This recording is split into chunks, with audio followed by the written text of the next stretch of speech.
Hello. I think I'm going to make this a daily thing. It's Ryan McGinnis from the McGruntled podcast.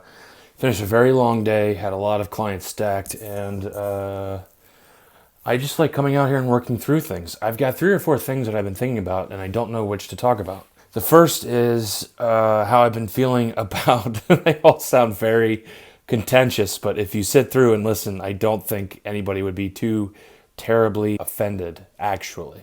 The first thing is feminism and the patriarchy. Fire and gasoline. The other thing, both also gasoline and fire, is the political climate and the mental health of the nation, and myself included, in the transition from the Trump to the Biden administration, and probably not in a way that you would think. So don't make any conclusions about me based on that. Another thing that I was thinking about talking about or discussing was the arrogance of religious leaders in interpreting the Bible and using the expression the Bible clearly states. The patriarchy, feminism, 2 words that are super loaded with lots and lots and lots of meaning. But recently I started listening to feminists who were talking about in dismantling the patriarchy, feminism has done a very poor job of saying that the patriarchy was bad for men too, right? So the common narrative that you've heard for years is that the patriarchy benefits men, and that's why men want to keep women down. But there's this recent form of feminism that has adopted the position of men's rights groups. And then the interesting thing is that both of them are still vying for you to join their group, even though some feminists and men's rights activists are saying the same thing. And that's why groups are stupid. Everybody in a group wants you as an ally because that makes their cause better. But nobody stops to think, we're saying the same damn thing now. What's being said by some feminist organizations is, we were mistaken by saying that the patriarchy benefited men. Because what the patriarchy did was it made men obliged to fit into a role of provider and to sacrifice their body and their mental health and their emotional well-being. Men's rights groups have been saying that for a long time, that Jordan Peterson is famous for saying, where do men have it better?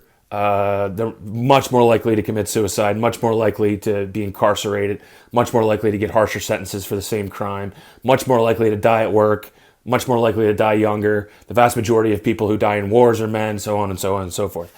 And some feminists are starting to say, yes, that's a part of the system and it's unfair. You have my attention. Okay, I'm willing to engage with you. So much of what I do is trying to convince people, stop comparing yourself, man, woman, like I have it worse. You don't have it as bad as me. That is a fruitless game. That produces nothing. But looking at how we have struggles that are unique to us, and some of those struggles are imposed on us by societal expectations and by generational norms that we may be outgrowing, or having that conversation is a lot different from saying, I'm suffering more than you. No, it seems to be we're all sort of suffering, and we're all trying to compete to who's suffering the most. And that's just a stupid game. Why is it that when somebody tells you that they're suffering, that automatically diminishes your suffering? Do you know what I mean? There's a competition for suffering. Certain communities will say, hey, we're suffering. And then other communities will say, oh, we're all suffering, get over it. And we do that with our collective groups. We do that in our relationships. We do that in our marriages. Why are we all competing with each other in oppression Olympics, in the suffering Olympics? And specifically, I'm talking about right now, feminists and men's rights activists are starting to say the same thing, but they still want you to join their organization and hate the other. There's a system in place that has collectively infiltrated the water supply of our thinking to tell us to hit certain benchmarks and conform to the expectations of society in our gender norms. Yeah, I concede that. I think that is true. I think a part of that is evolutionary psychology. You see that in all the mammals, as far as some sort of arrangement like that amongst the genders. And it makes sense in nature.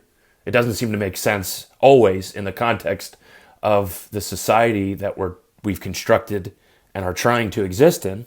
We're running these biological programs without reason to do it, and that's where it gets confusing. Men's rights activists and feminists are starting to say the same damn thing, which is great and phenomenal and a win for everyone, but their identity is in the group, and a part of their identity in being in the group is making this group and their identity the enemy, and that's stupid. I have this unique perspective in that I get to overview these samplings of society.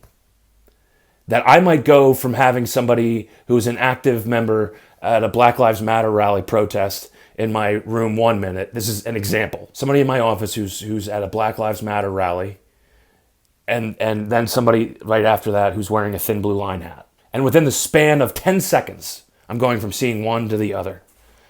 And that is a unique opportunity to see the world and to realize that, holy shit, if you need to see that it is your fear of the other that prevents you from being able to understand your opponents, because the people in your group are able to extract power from your fear.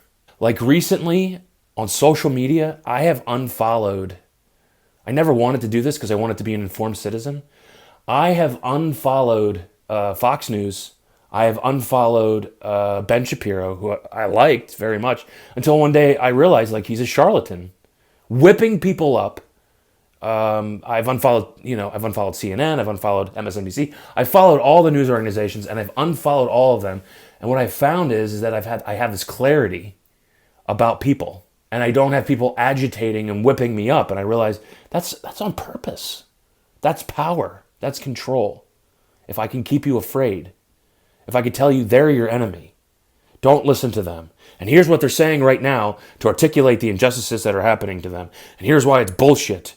And you need to not only refute this, but it is a threat to our way of life, so we have to push back on it. Okay, well, now we're being offensive. We're pushing. And they're going, and it doesn't matter where this starts, but they're getting pushed on, and so they push back, and now and now it's like this whole gaslighting. I don't know. I don't even know if I'm making sense. I'm just processing stuff. And drinking skook water. This episode has been brought to you, sponsored by Yingling Light. Yeah, so I decided I'm going to keep recording because talking about that in that first 12 minutes made me feel a lot better. So I'm doing this for me. I'm going to cover all of the topics.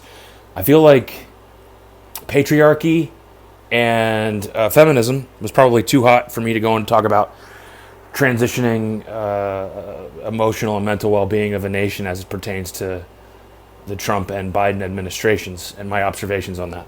That feels too loaded. So I'm going to talk about the Bible, which is way less controversial than politics. Religion. I have original source material all day long that I still misinterpret. I have people coming into my office and they're the original source material who are telling me their story, and what I do for them is I help organize and construct their story to point out themes that they might not realize and to give them frameworks to think through. There's an interpretive process to counseling that I bring to counseling by virtue of my education. I am exegeting. Every person who comes into my office, I am interpreting and constructing a framework that they then can think through and understand their story. Because most people, while they pay attention to others, are not actually paying attention to themselves.